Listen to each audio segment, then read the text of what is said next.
ಹರೇ ಶ್ರೀನಿವಾಸ. ಸ್ನೇಹಿತರೆ, ಅಧಿಕ ಜ್ಯೇಷ್ಠ ಮಾಸದ ಕೃಷ್ಣ ಪಕ್ಷದ ಏಕಾದಶಿ ನಾಳೆ ಇದೆ. ಈ ಒಂದು ಏಕಾದಶಿಯ ಹೆಸರು ಪರಮಾ ಏಕಾದಶಿ ಅಂತ ಕರಿತೀವಿ. ಈ ಒಂದು ಪರಮಾ ಏಕಾದಶಿಯ ಮಹತ್ವ ಏನು, ಅದರಲ್ಲೂ ನಾವು ಅಧಿಕ ಮಾಸದಲ್ಲಿ ಮಾಡುವಂಥ ಏಕಾದಶಿಗೆ ಎಷ್ಟು ಮಹತ್ವ ಇದೆ ಅಂತ ನಾವು ಈ ವಿಡಿಯೋದಲ್ಲಿ ಡೀಟೇಲ್ ಆಗಿ ತಿಳ್ಕೊಳ್ಳೋಣಂತೆ. ನಾಳೆ 11ನೇ ತಾರೀಕು ಪರಮಾ ಏಕಾದಶಿ ಬರ್ತಾ ಇದೆ. ಎಲ್ಲರೂ ಭಕ್ತಿ ಶ್ರದ್ಧೆಯಿಂದ ಏಕಾದಶಿ ವ್ರತವನ್ನು ಆಚರಣೆಯನ್ನು ಮಾಡಿರಿ ಸ್ನೇಹಿತರೆ. ಈ ಒಂದು ಅಧಿಕ ಮಾಸದಲ್ಲಿ ಉಪವಾಸಕ್ಕೆ ತುಂಬ ಮಹತ್ವ ಇದೆ. ಭಗವಂತನ ಪ್ರೀತಿಗಾಗಿ ಒಂದು ದಿನನಾದರೂ ಉಪವಾಸವನ್ನು ಮಾಡಬೇಕು ಅಂತ ಶಾಸ್ತ್ರ ಹೇಳುತ್ತೆ. ಹಾಗಾಗಿ ಈ ಒಂದು ಕೃಷ್ಣ ಪಕ್ಷದ ಏಕಾದಶಿ, ಪರಮ ಏಕಾದಶಿ ತುಂಬ ಒಂದು ವಿಶೇಷವಾದಂಥ ಏಕಾದಶಿ. ಕಷ್ಟಗಳ ಪರಿಹಾರ ಆಗುತ್ತೆ, ಇಷ್ಟಾರ್ಥ ಸಿದ್ಧಿ ಆಗುತ್ತೆ, ಮತ್ತು ಪುರುಷೋತ್ತಮನ ಅನುಗ್ರಹವೂ ಸಹ ಆಗುತ್ತೆ. ಹಾಗಾಗಿ ಈ ಒಂದು ಅಧಿಕ ಮಾಸದಲ್ಲಿ ಬರ್ತಕ್ಕಂಥ ಈ ಒಂದು ಪರಮ ಏಕಾದಶಿ ಎಲ್ಲರೂ ತಪ್ಪದೇ ಆಚರಣೆಯನ್ನು ಮಾಡಬೇಕು ಅಂತ ಹೇಳ್ತೀನಿ. ಪರಮ ಪವಿತ್ರವಾದಂಥ ವ್ರತ ಏಕಾದಶಿ ವ್ರತ ಅಂತ ಹೇಳ್ತೀವಿ. ಎಷ್ಟೇ ಪಾಪಗಳಿದ್ರೂ ಪರಿಹಾರ ಆಗುತ್ತೆ ಏಕಾದಶಿ ವ್ರತದಿಂದ. ಹಾಗಾಗಿ ಅಧಿಕ ಮಾಸದಲ್ಲಿ ಈ ಒಂದು ಪರಮ ಏಕಾದಶಿ ವ್ರತವನ್ನು ಆಚರಣೆಯನ್ನು ಮಾಡಿ ಕಷ್ಟಗಳ ಪರಿಹಾರ ಮಾಡಿಕೊಂಡು ಭಗವಂತನ ಪ್ರೀತಿಗೆ ಪಾತ್ರರಾಗ್ರಿ ಅಂತ ಹೇಳ್ತೀನಿ. ಇನ್ನು ಪ್ರತಿಯೊಂದು ಏಕಾದಶಿಯ ಬಗ್ಗೆಯೂ ಸಹ ಶ್ರೀಕೃಷ್ಣ ಪರಮಾತ್ಮ ಧರ್ಮರಾಜನಿಗೆ ತಿಳಿಸ್ತಾನೆ. ಹಾಗೆಯೇ ಇಲ್ಲೊಂದು ಕಥೆಯನ್ನು ಸಹ ಕೃಷ್ಣ ಪರಮಾತ್ಮ ಹೇಳ್ತಾನೆ. ನೋಡೋಣ ಬನ್ನಿರಿ. ಪರಮ ಏಕಾದಶಿಯ ಮಹತ್ವ ಏನು ಅಂತ ಹೇಳಿ ಕೃಷ್ಣ ಪರಮಾತ್ಮ ಹೇಳ್ತಾ ಇದ್ದಾನೆ. ಹಿಂದೆ ಕಾಂಪಿಲ್ಯ ನಗರದಲ್ಲಿ ಒಬ್ಬ ಬ್ರಾಹ್ಮಣ ಇರ್ತಾನೆ. ಅವನ ಹೆಸರು ಬಂದ್ಬಿಟ್ಟು ಸುಮೇಧ ಅಂತ ಹೇಳಿ. ಈ ಸುಮೇಧ ಪರಮ ಧಾರ್ಮಿಕನಾಗಿ ಇರ್ತಾನೆ, ಅಂದರೆ ಧರ್ಮವನ್ನು ಮಾಡ್ತಾ ಇರ್ತಾನೆ. ಅವನ ಪತ್ನಿ ಪತಿವ್ರತೆ ಆಗಿರ್ತಾಳೆ. ಅವಳ ಹೆಸರು ಪವಿತ್ರ ಅಂತ ಹೇಳಿ. ಪೂರ್ವಜನ್ಮದ ಕರ್ಮದ ಅನುಸಾರವಾಗಿ ಇವರು ಬಡತನವನ್ನು ಅನುಭವಿಸ್ತಾ ಇರ್ತಾರೆ. ಹಿಂದಿನ ಜನ್ಮದಲ್ಲಿ ಯಾವ ಕರ್ಮಗಳನ್ನು, ಅಂದರೆ ಏನು ಪಾಪಗಳನ್ನು ನಾವು ಮಾಡಿರ್ತೀವೋ ಅದು ನಮ್ಮನ್ನು ಬಿಡೋದಿಲ್ಲ ಅಂತ ಹೇಳ್ತಾರೆ. ಹಾಗಾಗಿ ಮುಂದಿನ ಜನ್ಮಕ್ಕೆ ಅದು ಕಟ್ಟಿಟ್ಟಂಥ ಬುತ್ತಿ ಅಂತ ಹೇಳ್ತಾರೆ. ಹಾಗಾಗಿ ಈ ದಂಪತಿಗಳು ಸಹ ಹೋದ ಜನ್ಮದ ಕರ್ಮದ ಫಲಗಳನ್ನು ಅನುಭವಿಸ್ತಾ ಇರ್ತಾರೆ. ಈ ಜನ್ಮದಲ್ಲಿ ಆ ಪಾಪದ ಫಲವನ್ನು ಉಣ್ತಾ ಇರ್ತಾರೆ. ಅಷ್ಟು ಕಷ್ಟವನ್ನು ಅನುಭವಿಸ್ತಾ ಇರ್ತಾರೆ. ಯಾಕೆ ಕಷ್ಟ ಬರುತ್ತೆ ಮನುಷ್ಯನಿಗೆ ಅಂತಂದರೆ, ಅನ್ನದಾನ ಮಾಡದೇ ಇದ್ದರೆ, ವಸ್ತ್ರದಾನ ಮಾಡದೇ ಇದ್ದರೆ, ವಿದ್ಯಾದಾನ ಮಾಡದೇ ಇದ್ದರೆ, ಧನದಾನವನ್ನು ಮಾಡದೇ ಇದ್ದರೆ, ಭೂದಾನವನ್ನು ಮಾಡದೇ ಇದ್ದರೆ, ಹೀಗೆ ಕೆಲವೊಂದು ದಾನಗಳನ್ನು ನಾವು ಮಾಡದೇ ಇದ್ದರೆ ಮುಂದಿನ ಜನ್ಮದಲ್ಲಿ ಅದರ ಕೊರತೆಯನ್ನು ನಮಗೆ ಕೊಡ್ತಾನೆ ಭಗವಂತ. ಈಗ ನಾವು ಅನ್ನದಾನ ಮಾಡಿಲ್ಲ, ಒಬ್ಬರಿಗೂ ಸಹ ಕೈ ಎತ್ತಿ ಒಂದು ತುತ್ತು ಅನ್ನವನ್ನು ದಾನ ಮಾಡಿಲ್ಲ ಅಂತಂದರೆ ಮುಂದಿನ ಜನ್ಮದಲ್ಲಿ ಊಟಕ್ಕೆ ಬಹಳ ತೊಂದರೆಯನ್ನು ಅನುಭವಿಸಬೇಕಾಗುತ್ತೆ. ಅನ್ನವೇ ಹುಟ್ಟೋದಿಲ್ಲ, ಆ ರೀತಿ ಆಗುತ್ತೆ. ಹೀಗೆ ವಸ್ತ್ರದಾನದಿಂದ ವಸ್ತ್ರ ದಾರಿದ್ರ್ಯ ಬರುತ್ತೆ. ವಸ್ತ್ರದಾನ ಮಾಡದೇ ಇದ್ದರೆ ವಸ್ತ್ರ ದಾರಿದ್ರ್ಯ ಬರುತ್ತೆ ಜನ್ಮಾಂತರದಲ್ಲಿ. ಹೀಗೆ ವಿದ್ಯಾದಾನ ಮಾಡದೇ ಇದ್ದರೆ ಯಾರಿಗಾದರೂ 4 ವಿದ್ಯೆಯನ್ನು ಹೇಳ್ಕೊಡೋದು, ಅಂದರೆ ಹಣದ ಅಪೇಕ್ಷೆಯನ್ನು ಇಟ್ಟುಕೊಳ್ಳದೇನೆ ವಿದ್ಯಾದಾನ ಮಾಡಬೇಕು ಅಂತ ಹೇಳುತ್ತೆ ಶಾಸ್ತ್ರ.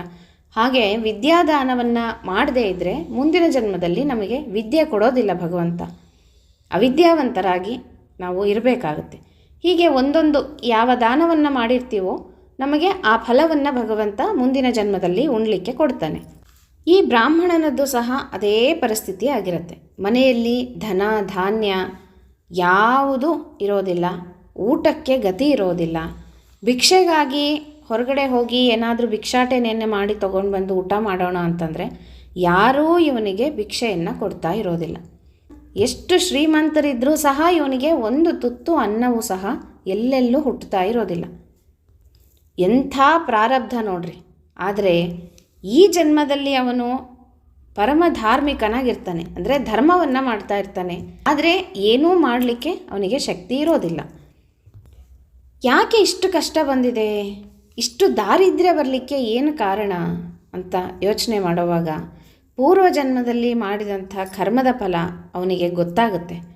ಅಂದರೆ ಅವನಿಗೆ ಗೊತ್ತಿರುತ್ತೆ, ಅಂದರೆ ಧರ್ಮ ತಿಳಿದಿರ್ತಾನೆ. ಹಾಗಾಗಿ ಅವನಿಗೆ ಜ್ಞಾನ ಇರುತ್ತೆ. ನಾವು ಪೂರ್ವಜನ್ಮದಲ್ಲಿ ಏನೂ ದಾನ ಧರ್ಮಗಳನ್ನು ಮಾಡಿಲ್ಲ, ಹಾಗಾಗಿ ನಮಗೆ ದೇವರು ಇಷ್ಟು ಕಷ್ಟವನ್ನು ಇಟ್ಟಿದ್ದಾನೆ ಅಂತ ಹೇಳಿ ಅವನಿಗೆ ಗೊತ್ತಾಗುತ್ತೆ. ಅಷ್ಟು ಕಷ್ಟದಲ್ಲೂ ಸಹ ವಸ್ತ್ರ ಇಲ್ಲ, ಮೈ ಮೇಲೆ ಉಡುವಂಥ ಒಳ್ಳೆಯ ವಸ್ತ್ರವಿಲ್ಲ. ಊಟಕ್ಕೆ ಅನ್ನವಿಲ್ಲ. ಇಷ್ಟು ಕಷ್ಟ ಇದ್ದರೂ ಸಹ ಹೆಂಡತಿ ಏನಿದ್ಲಲ್ಲ ಪವಿತ್ರ, ಅವಳು ಪರಮ ಸಾತ್ವಿಕಳಾಗಿರ್ತಾಳೆ. ಅಂದರೆ ಹೆಂಡತಿ ಯಾವತ್ತೂ ಗಂಡನನ್ನು ಕಾಡುವವಳಲ್ಲ. ಅದು ಬೇಕು ಇದು ಬೇಕು, ನನಗೆ ಹೀಗಿಟ್ಟಿದೆಯಾ ನನ್ನನ್ನು, ಹೀಗೆ ಒಂದು ಮಾತು ಸಹ ಗಂಡನನ್ನು ಒಂದು ದಿನಕ್ಕೂ ನಿಂದಿಸ್ತಾ ಇರಲಿಲ್ವಂತೆ ನೋಡ್ರಿ.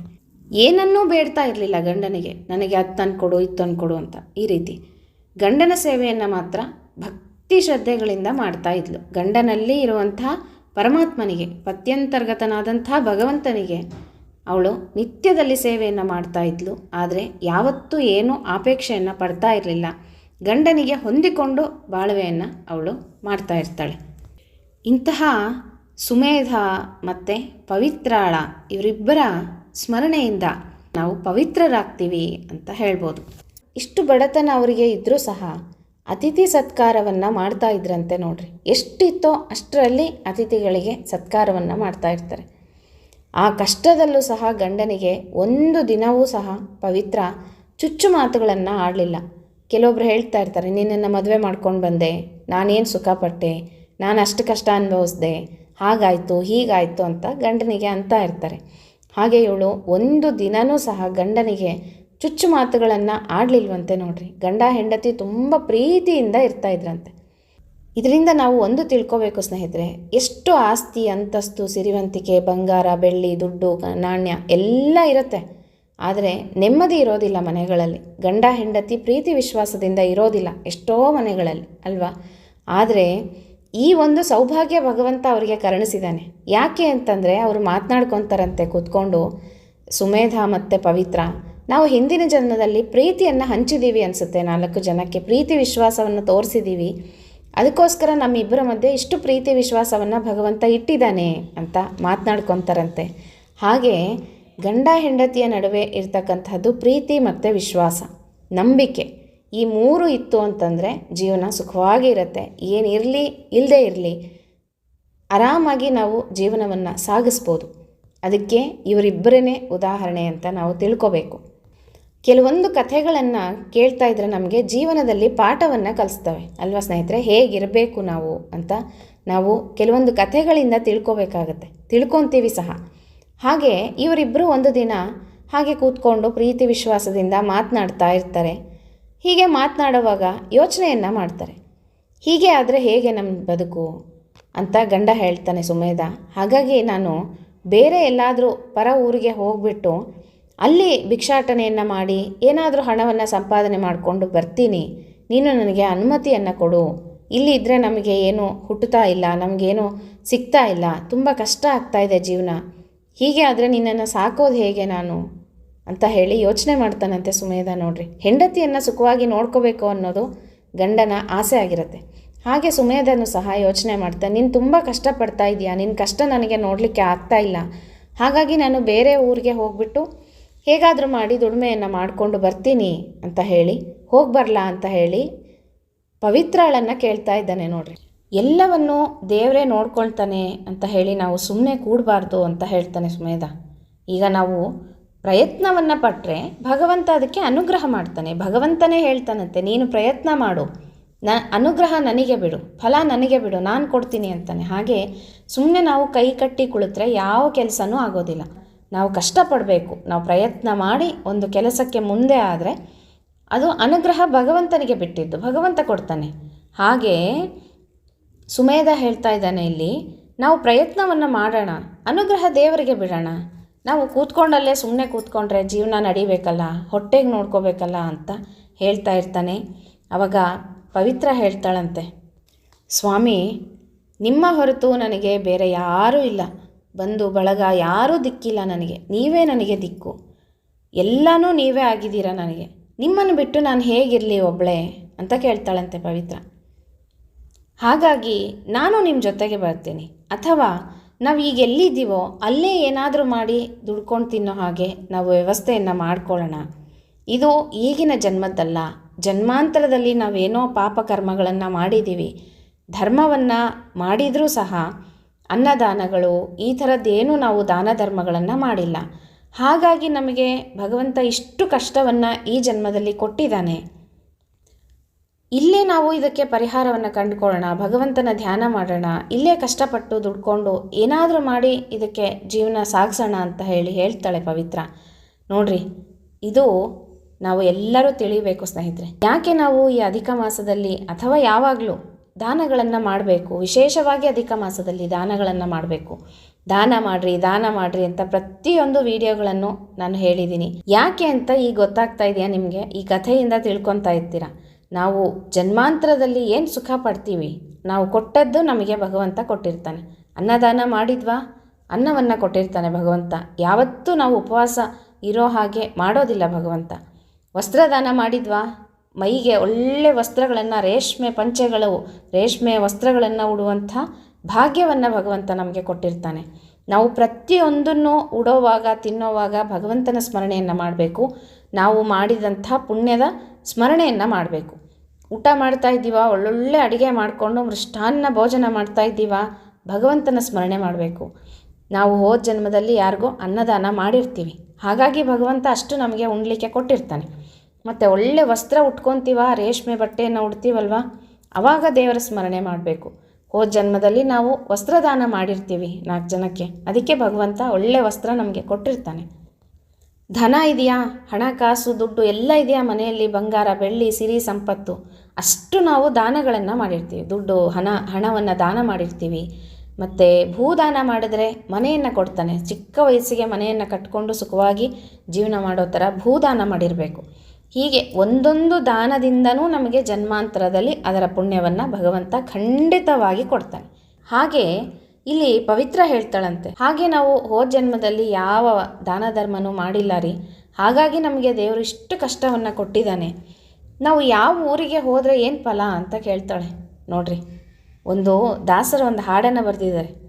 ಊರ ಬಿಟ್ಟು ಪರ ಊರಿಗೆ ಹೋದರೆ ಪ್ರಾರಬ್ಧವು ದೂರಾದೀತೆ, ಹರಿ ನಿನ್ನೊಲುಮೆಯು ಆಗುವ ತನಕ ಅರಿತು ಸುಮ್ಮನಿರುವುದೇ ಲೇಸು ಅಂತ. ಹರಿ ನಿನ್ನ ಒಲುಮೆ ಆಗೋ ತನಕ ಸುಮ್ಮನೆ ಇರೋದೇ ಲೇಸಪ್ಪ ಅಂತ ದಾಸರು ಬರೀತಾರೆ. ಯಾವ ಊರು ಬಿಟ್ಟು ಯಾವ ಊರಿಗೆ ಹೋದರೆ ಏನು, ಪ್ರಾರಬ್ಧ ನಮ್ಮ ಹಿಂದೆನೇ ಇರುವಾಗ, ಕರ್ಮ ನಮ್ಮ ಹಿಂದೆನೇ ಇರುವಾಗ, ಅದು ನೀವು ಇಲ್ಲಿಂದ ಬೇರೆ ಊರಿಗೆ ಹೋದ್ರೂ ಅದನ್ನು ಅನುಭವಿಸಲೇಬೇಕಾಗತ್ತೆ ಅಂತ ಹೇಳ್ತಾ ಇದ್ದಾಳೆ ಪವಿತ್ರ. ನೋಡ್ರಿ, ಯಾವ ಊರಿಗೆ ಹೋದರೆ ಏನು, ನಮ್ಮ ಕರ್ಮ ಇದ್ದಾಗ ನಾವು ಅಲ್ಲಿನೂ ಸಹ ಅನುಭವಿಸ್ತೀವಿ. ಹಾಗಾಗಿ ಇಲ್ಲೇ ಇರೋಣಂತೆ, ಇಲ್ಲೇ ಏನಾದರೂ ಮಾಡಿ ನಮ್ಮ ಕಷ್ಟಗಳ ಪರಿಹಾರವನ್ನು ಮಾಡಿಕೊಳ್ಳೋಣ. ನಾವು ಊರು ಬಿಟ್ಟು ಊರಿಗೆ ಹೋಗೋದು ಬೇಡ ಅಂತ ಹೇಳ್ತಾ ಇದ್ದಾಳೆ ಪವಿತ್ರ. ಇಷ್ಟೆಲ್ಲ ಮಾತನಾಡಿದ ಮೇಲೆ ಸುಮೇಧನೂ ಸಹ, ಹೌದು ನೀನು ಹೇಳೋದು ಸರಿ ಇದೆ, ನಾವು ಯಾವ ಊರಿಗೆ ಹೋದರೆ ಏನು, ನಮ್ಮ ಕರ್ಮ ಹೀಗೆ ಇದ್ದಾಗ ನಾವು ಅದರ ಫಲವನ್ನು ಉಣ್ಲೇಬೇಕಾಗುತ್ತೆ, ಇಲ್ಲೇ ಇದ್ದು ಏನಾದರೂ ಮಾಡೋಣಂತೆ, ನೀನು ಹೇಳೋದು ಸರಿ ಇದೆ, ಆಯಿತು ಇಲ್ಲೇ ಇರೋಣ ಅಂತ ಹೇಳಿ ಇಬ್ಬರು ಮಾತನಾಡ್ಕೊತಾ ಇರ್ತಾರೆ. ಹೀಗೆ ಮಾತನಾಡೋವಾಗ ಅವ್ರ ಮನೆಗೆ ಕೌಂಡಿಣ್ಯ ಋಷಿಗಳು ಬರ್ತಾರೆ. ನೋಡ್ರಿ, ಭಾಗ್ಯ ಅಂದರೆ ಇದೇನೆ. ಮುನಿಗಳು ಬರ್ತಾರೆ ಮನೆಗೆ. ಮುನಿಗಳಿಗೆ ಇದ್ದದ್ರಲ್ಲಿನೇ ಏನಿದೆಯೋ ಅದರಲ್ಲಿನೇ ಸತ್ಕಾರವನ್ನು ಮಾಡ್ತಾರೆ ದಂಪತಿಗಳು. ಸತ್ಕಾರವನ್ನು ಮಾಡಿ ನಂತರ ಪವಿತ್ರ ಮುನಿಗಳ ಹತ್ರ ತನ್ನ ಕಷ್ಟವನ್ನೆಲ್ಲ ಹೇಳ್ಕೊತಾಳೆ. ಹೀಗೀಗಿದೆ, ನಮಗೆ ತುತ್ತು ಅನ್ನಕ್ಕೂ ತೊಂದರೆ ಇದೆ, ತುಂಬ ದಾರಿದ್ರ್ಯವನ್ನು ಅನುಭವಿಸ್ತಾ ಇದ್ದೀವಿ, ಏನಾದರೂ ಪರಿಹಾರವನ್ನು ಹೇಳಬೇಕು ಅಂತ ಹೇಳಿ ಪವಿತ್ರ ಕೌಂಡಿಣ್ಯ ಋಷಿಗಳ ಹತ್ರ ಕೇಳ್ಕೊತಾಳೆ. ಆಗ ಕೌಂಡಿಣ್ಯ ಋಷಿ ಹೇಳ್ತಾರೆ, ಅಧಿಕ ಮಾಸದ ಕೃಷ್ಣ ಪಕ್ಷದ ಏಕಾದಶಿ. ನೋಡ್ರಿ, ಪರಮ ಏಕಾದಶಿಯಿಂದ ನಾವು ಏನೆಲ್ಲ ಪಡಿಬೋದು ಅಂತ ನೀವು ತಿಳ್ಕೋಬೇಕು. ಕೃಷ್ಣ ಪಕ್ಷದ ಏಕಾದಶಿ, ಪರಮ ಏಕಾದಶಿ ಆಚರಣೆಯ ಬಗ್ಗೆ ತಿಳಿಸ್ಕೊಡ್ತಾರಂತೆ ಕೌಂಡಿಣ್ಯ ಋಷಿಗಳು. ಭಕ್ತಿಯಿಂದ ಈ ಏಕಾದಶಿಯನ್ನು ಮಾಡಿ ಕಷ್ಟ ದಾರಿದ್ರ್ಯಗಳನ್ನು ಪರಿಹಾರ ಮಾಡಿಕೊಳ್ಳ್ರಿ ಅಂತ ಹೇಳ್ತಾ ಇದ್ದಾರೆ ಕೌಂಡಿಣ್ಯ ಋಷಿಗಳು. ಹಿಂದೆ ಈ ಏಕಾದಶಿಯನ್ನು ಕುಬೇರ ಮಾಡಿರ್ತಾನಂತೆ. ಕುಬೇರ ಮಾಡಿಬಿಟ್ಟು ಸಕಲ ಐಶ್ವರ್ಯವನ್ನು ಪಡೀತಾನೆ ಕುಬೇರ ಅಂತ. ಮತ್ತು ಹಾಗೇ ಹರಿಶ್ಚಂದ್ರನು ಸಹ ಈ ಒಂದು ಪರಮ ಏಕಾದಶಿಯನ್ನು ಮಾಡಿ ತನ್ನ ಕಷ್ಟವನ್ನೆಲ್ಲ ಪರಿಹಾರ ಮಾಡಿಕೊಂಡು, ಹರಿಶ್ಚಂದ್ರ ಎಷ್ಟು ಕಷ್ಟಪಟ್ಟಿದ್ದ ಅಂತ ನಾವೆಲ್ಲ ತಿಳ್ಕೊಂಡಿದ್ದೀವಿ. ಹೆಂಡತಿ ಮಕ್ಕಳು ಎಲ್ಲರನ್ನ ದೂರ ಮಾಡ್ಕೊಂಡಿರ್ತಾನೆ ಹರಿಶ್ಚಂದ್ರ. ಉಡ್ಲಿಕ್ಕೆ ಬಟ್ಟೆನೂ ಸಹ ಇರೋದಿಲ್ಲ, ಅಷ್ಟು ದಾರಿದ್ರ್ಯ ಬಂದಿರುತ್ತೆ ಹರಿಶ್ಚಂದ್ರನಿಗೆ. ಅವನೂ ಸಹ ಪರಮ ಏಕಾದಶಿಯನ್ನು ಮಾಡಿ ಎಲ್ಲವನ್ನ ಮತ್ತೆ ಪಡೀತಾನೆ. ಹಾಗಾಗಿ ಇಷ್ಟು ಪವಿತ್ರವಾದಂಥ ಏಕಾದಶಿ ಇದು. ಇದನ್ನು ನೀವಿಬ್ಬರೂ ಸಹ ವ್ರತವನ್ನು ಮಾಡಬೇಕು ಜೊತೆಯಾಗಿ ಮಾಡಬೇಕು ದಂಪತಿಗಳು ಅಂತ ಹೇಳ್ತಾನೆ. ಹಾಗಾಗಿ ಯಾವುದೇ ವ್ರತಗಳನ್ನು ಮಾಡಿದರೂ ಸಹ ದಂಪತಿಗಳು ಜೊತೆಯಾಗಿ ವ್ರತಗಳನ್ನು ಮಾಡಿದರೆ ಅನಂತ ಪಟ್ಟು ಪುಣ್ಯ ಸಿಗುತ್ತೆ. ಹಾಗೆ 5 ದಿನದ ವ್ರತವನ್ನು ಸಹ ತಿಳಿಸ್ಕೊಡ್ತಾರೆ. 5 ದಿನದ ವ್ರತ ತುಂಬ ಶ್ರೇಷ್ಠವಾದದ್ದು, 5 ರಾತ್ರಿಯ ವ್ರತ ತುಂಬ ಶ್ರೇಷ್ಠವಾದದ್ದು ಅಂತ ಇಲ್ಲಿ ಹೇಳ್ತಾ ಇದ್ದಾರೆ. 5 ದಿನ ಸೇವೆಯನ್ನು ಮಾಡಬೇಕು, ಭಗವಂತನ ಸೇವೆ. ಬರೀ ಫಲಾಹಾರವನ್ನು ಸ್ವೀಕಾರ ಮಾಡಿ 5 ದಿನ ಭಗವಂತನ ಸೇವೆಯನ್ನು ಮಾಡಬೇಕು. 5 ದಿನ ಉಪವಾಸಗಳನ್ನು ಮಾಡಬೇಕು. ವ್ರತಗಳು ಇದೆಲ್ಲನೂ ಏಕಾದಶಿ ವ್ರತ ಥರನೇ 5 ದಿನ ಉಪವಾಸವನ್ನು ಮಾಡಬೇಕು. ಈಗ ವಿಷ್ಣು ಪಂಚಕವನ್ನು ತುಂಬ ಜನ ಮಾಡ್ತಾ ಇರ್ತೀರಲ್ವ, 5 ದಿನದ ಉಪವಾಸ ಈ ಒಂದು ಅಧಿಕ ಮಾಸದಲ್ಲಿ ತುಂಬ ಶ್ರೇಷ್ಠವಾದದ್ದು. ಹೀಗೆ 5 ದಿನ ಫಲಾಹಾರ ಸೇವನೆ ಮಾಡಿ ದೇವರ ಸೇವೆಯನ್ನು ಮಾಡೋದು. ಮತ್ತು 5 ದಿನ ಏಕಭುಕ್ತವನ್ನು ಮಾಡೋದು, ಅಂದರೆ ಒಂದು ಹೊತ್ತು ಊಟವನ್ನು ಮಾಡೋದು. ಮತ್ತು 5 ದಿನ ಬ್ರಾಹ್ಮಣರ ಭೋಜನವನ್ನು ಮಾಡಿಸೋದು ಈ ಒಂದು ಅಧಿಕ ಮಾಸದಲ್ಲಿ. ಹಾಗೆಯೇ 5 ದಿನ ಪೂರ್ಣ ಕುಂಭ ದಾನ.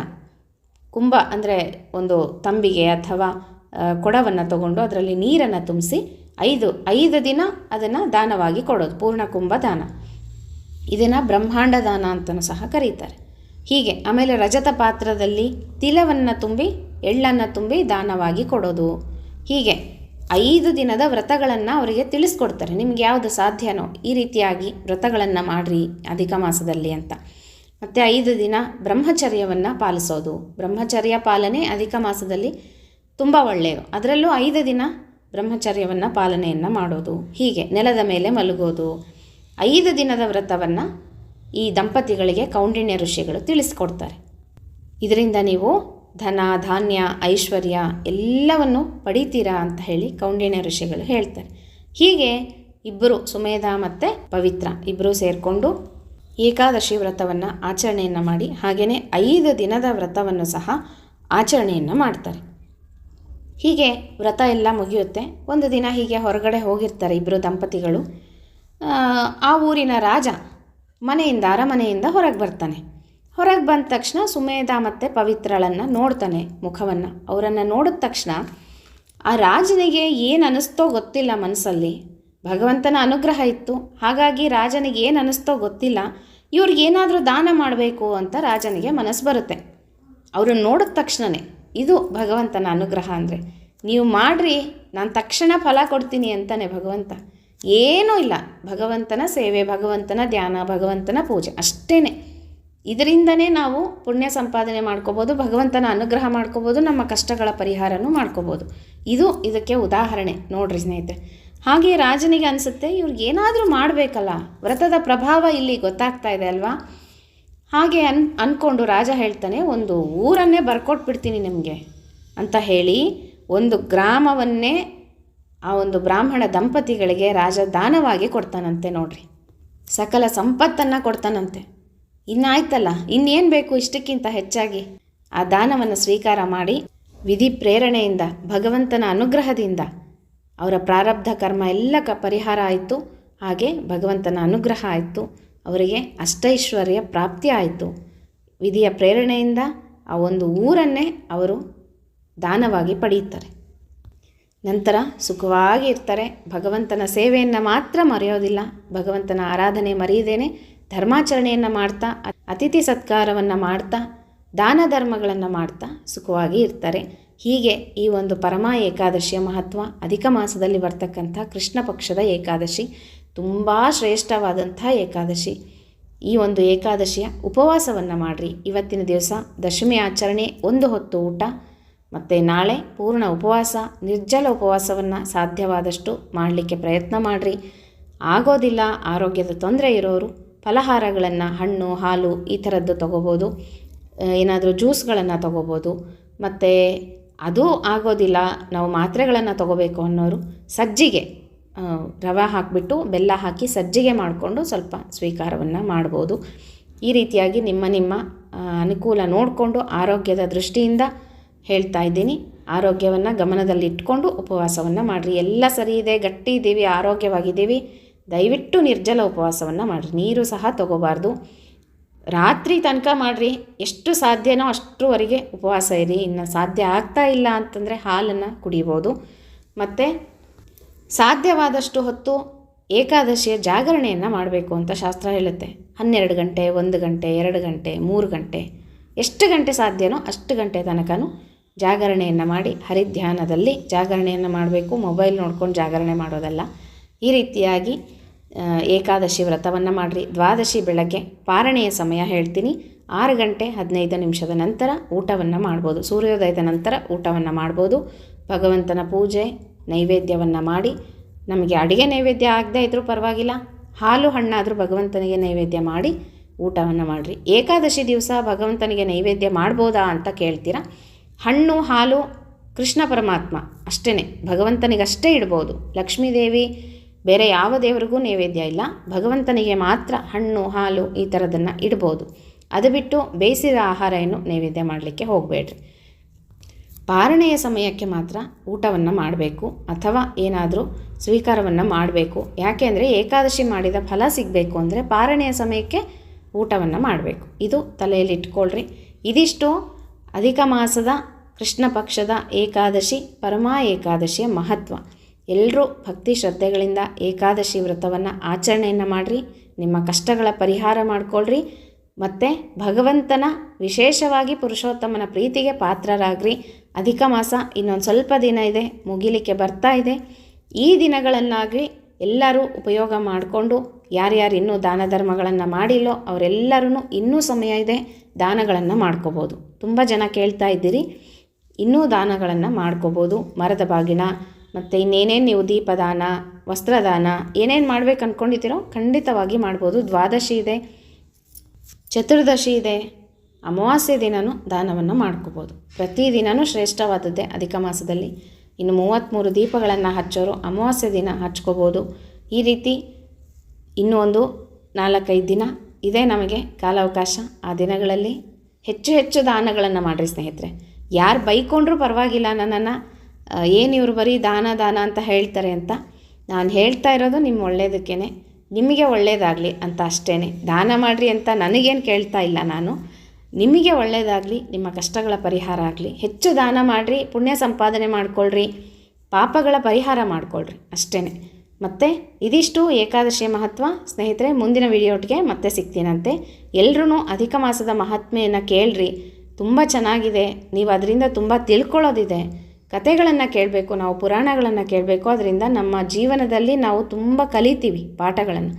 ಹಾಗಾಗಿ ಅಧಿಕ ಮಾಸದ ಮಹಾತ್ಮೆ ದಿನನಿತ್ಯ ಹಾಕ್ತಾ ಇದ್ದೀನಿ, ಪ್ಲೇಲಿಸ್ಟ್ಗೂ ಹಾಕಿರ್ತೀನಿ, ನೋಡ್ಕೊಳ್ರಿ. ಎಲ್ಲರೂ ಕೇಳ್ರಿ, ದಿನನಿತ್ಯ ಪುರಾಣ ಕೇಳಬೇಕು. ಈ ಅಧಿಕ ಮಾಸದಲ್ಲಿ ಭಾಗವತ ಶ್ರವಣ, ಪುರಾಣಗಳ ಶ್ರವಣ, ಕಥೆಗಳ ಶ್ರವಣ ಕೇಳೋದ್ರಿಂದ ಅನಂತ ಪಟ್ಟು ಪುಣ್ಯ ಸಿಗುತ್ತೆ. ಆ ಪುಣ್ಯ ನಮಗೆ ಸುಮ್ಮನೆ ಸಿಗ್ತಾ ಇದೆ ಅಂದರೆ ಕೇಳೋದ್ರಲ್ಲಿ ಕಳ್ಕೊಳ್ಳೋದಿಲ್ಲ ಅಲ್ವ ಸ್ನೇಹಿತರೆ. ಹಾಗಾಗಿ ದಿನನಿತ್ಯ ಎಲ್ಲರೂ ಪಾರಾಯಣ ಮಾಡ್ಕೊಳ್ರಿ, ಕೇಳ್ಕೊಳ್ರಿ ಅಂತ ಹೇಳ್ತಾ ಮತ್ತೆ ಮುಂದಿನ ವಿಡಿಯೋಟಿಗೆ ಸಿಗೋಣಂತೆ. ಹರೇ ಶ್ರೀನಿವಾಸ.